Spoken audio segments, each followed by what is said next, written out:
ಅಗ್ರವಾದಂಥ ಹೋರಾಟ ಮಾಡಿರ್ತಕ್ಕಂತಹ ಮಹತ್ತರವಾದ ಕೊಡುಗೆಯನ್ನು ಕೊಟ್ಟಂಥ ನಾಡು ನುಡಿಗೆ ಮಹತ್ತರ ಕೊಡುಗೆಯನ್ನು ಕೊಟ್ಟಿರ್ತಕ್ಕಂಥ ಮಹಾಚೇತನ ತ್ರಿಭಾಷಾ ವಿಶಾರದೆ ಶ್ರೇಷ್ಠ ಶಿವಶರಣೆ ಸಿದ್ದರಾಮೇಶ್ವರರ ಶ್ರೇಷ್ಠ ಅಪ್ಪಟ ಭಕ್ತರು ಕನ್ನಡಿಗರ ತಾಯಿ ಆಗಿ ಜನಮನದಲ್ಲಿ ಅಚ್ಚಳಿಯದಂಥ ಒಂದು ಛಾಪನ್ನು ಮೂಡಿಸಿರ್ತಕ್ಕಂಥ ಮಹಾನುಭಾವಿ ಶ್ರೀಮತಿ ಜಯದೇವಿ ತಾಯಿ ಲಿಗಾಡಿಯವರಾಗಿದ್ದರು. ಕನ್ನಡದ ಸಿಂಹಿಣಿ ಅಂತನ ಅವರೆಲ್ಲರಿಗೂ ಚಿರಪರಿಚಿತರಾಗಿದ್ದರು, ನಿಷ್ಠಾವಂತರಾಗಿದ್ದರು, ಧೈರ್ಯಶಾಲಿಗಳಾಗಿದ್ದರು. ಅದಕ್ಕೆ ನಾವೆಲ್ಲ ಯಾವ ರೀತಿ ನಿಷ್ಠೆ ಇವತ್ತಂತೆ ನಿಷ್ಠೆ ಹಾಡು ಹಗಲೇ ಏನಾಗ್ತಾಯಿದೆ, ಕ್ಷೀಣಿಸ್ತಾ ನಶಿಸ್ತಾ ಹೊಂಟಿದೆ. ಧೈರ್ಯಂ ಸರ್ವತ್ರಂ ಸಾಧನವಂಗ ನಾವು ಯಾವ ರೀತಿ ಧೈರ್ಯವಂತರಾಗಬೇಕು, ಯಾವ ರೀತಿ ನಿಷ್ಠಾವಂತರಾಗಬೇಕು, ಯಾವ ರೀತಿ ಸಾಧಕರಾಗಬೇಕು ಅನ್ನೋದಕ್ಕೆ ಇಂಥ ಶ್ರೇಷ್ಠ ಭಕ್ತೆಯ ಒಂದು ಜೀವನ ಗಾಥೆ ಯಶೋಗಾಥೆ ನಮಗೆ ನಿಜವಾಗಿಯೂ ಇದು ದಾರಿದೀಪ ಆಗ್ತಾಯಿದೆ.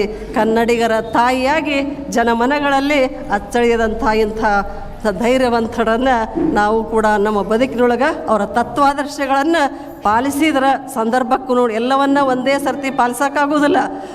ಅಂಥವನ್ನ ಸಂದರ್ಭಕ್ಕನುಗುಣವಾಗಿ ನಾವು ಪಾಲಿಸಿದ್ರೆ ನಾವು ಕೂಡ ಜನರ ಕಷ್ಟಗಳಿಗೆ ಸ್ಪಂದಿಸ್ತಾ ಇರುವಂಥ ಒಂದು ವ್ಯಕ್ತಿತ್ವವನ್ನು ಹೆಂಗೆ ನಾವು ಬೆಳೆಸ್ಕೊಳ್ಬೇಕು ಅನ್ನೋದಕ್ಕೆ ಈ ಅಪರೂಪದ ಮಹಿಳೆ ಇಡೀ ಕುಟುಂಬದ ಮತ್ತು ಸಮಾಜದ ಅಮೂಲ್ಯ ಆಸ್ತಿ. ಇವತ್ತು ನಾವು ಮಕ್ಕಳಿಗೆ ಆಸ್ತಿ ಮಾಡಬಾರ್ದು. ಜಯದೇವಿ ತಾಯಿಯವರು ನಮ್ಮ ನಾಡು ನುಡಿಗೆ ಆಸ್ತಿಯಾಗಿದ್ರಲ್ಲ, ಹಾಗೆ ನಮ್ಮ ಮಕ್ಕಳನ್ನೂ ಕೂಡ ನಾವು ಆಸ್ತಿಯನ್ನಾಗಿ ಮಾಡಬೇಕೆ ಹೊರತು ಮಕ್ಕಳಿಗಾಗಿ ನಾವು ಆಸ್ತಿಯನ್ನು ಮಾಡಬಾರ್ದು ಅನ್ನೋದಕ್ಕೆ ಈ ತಾಯಿಯ ಬದುಕು ನಮಗೆ ಅಮೂಲ್ಯ ಆಸ್ತಿಯಾಗಿತ್ತು ಅನ್ನೋದು ಕೂಡ ನಾವಿಲ್ಲಿ ನೆನಪಿಸ್ಕೊಳ್ಳೇಬೇಕಾಗ್ತಾ ಇದೆ.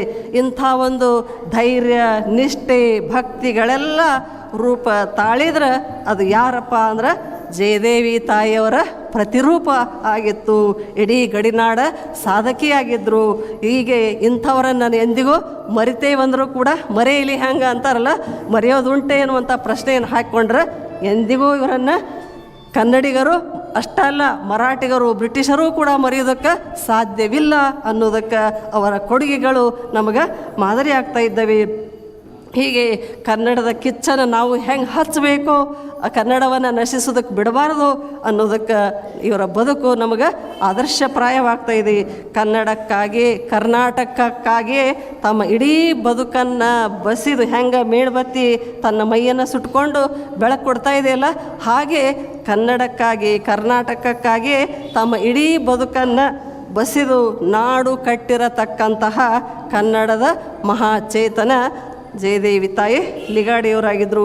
ಕೌಟುಂಬಿಕ ಹೊಣೆಯ ಜೊತೆಗೆ ಸಾಮಾಜಿಕ ಸಾಹಿತ್ಯಿಕ ಆಧ್ಯಾತ್ಮಿಕ ಕ್ಷೇತ್ರಗಳಲ್ಲಿ ನಿರಂತರವಾಗಿ ಗಡಿಯಾರದಂತೆ ನಾಡು ನುಡಿಗಾಗಿ ತಮ್ಮನ್ನು ತಾವು ಸಂಪೂರ್ಣ ಸಮರ್ಪಿಸಿಕೊಂಡವರಾಗಿದ್ದರು. ಸಾಹಿತ್ಯ ಕೃಷಿಯತ್ತವೇ ಹೆಚ್ಚಾಗಿ ವಿಶೇಷವಾಗಿ ನಿರತರಾದ ಫಲಶ್ರುತಿಯಾಗಿ ಅವರು ನಮ್ಮ ಕನ್ನಡ ಸಾಹಿತ್ಯವನ್ನು ಕೂಡ ಶ್ರೀಮಂತಗೊಳಿಸಿದ್ದಾರೆ ಅನ್ನೋದು ಕೂಡ ಇಲ್ಲಿ ಬಹಳ ಮಹತ್ವದ ಸಂಗತಿಗಳು ಕೂಡ ಆಗಿದ್ದಾವೆ.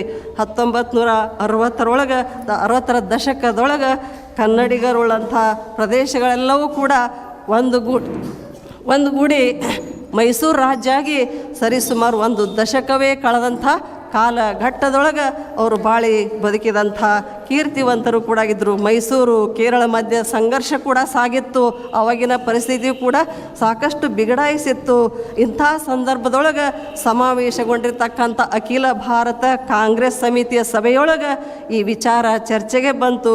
ಅವತ್ತು ಮೈಸೂರು ರಾಜ್ಯದ ಮುಖ್ಯಮಂತ್ರಿ ಎಸ್ ನಿಜಲಿಂಗಪ್ಪ ಅವರ ಪುಣ್ಯದಿಂದನೇ ನಾನು ಕೂಡ ನೌಕರಿ ಪಡೆದಿದ್ದೇನೆ ಅನ್ನೋದನ್ನು, ಅವರು ನನಗೆ ಅನ್ನದಾತರಾಗಿದ್ದರು ಅನ್ನೋದನ್ನು ಕೂಡ ನಾನು ಈ ಸಂದರ್ಭದಲ್ಲಿ ಸ್ಮರಿಸಿಕೊಳ್ಳಲೇಬೇಕಾದಂಥ ಸಂಗತಿ.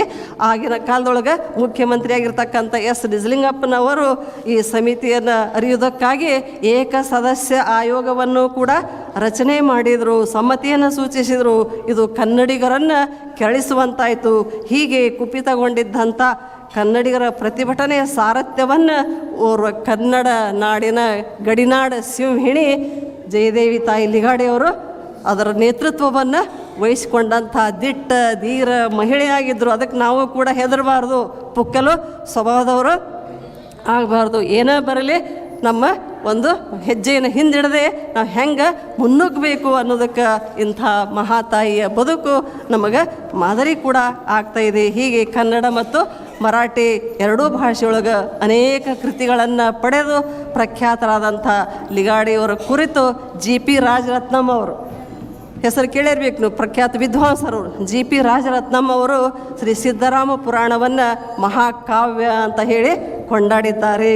ಸೊಲ್ಲಾಪುರದೊಳಗೆ ರಜಾಕಾರ ಹಾವಳಿ ಹೆಚ್ಚಾಗಿದ್ದಂಥ ಸಮಯದೊಳಗೆ ಅನೇಕ ಕನ್ನಡ ಶಾಲೆಗಳನ್ನು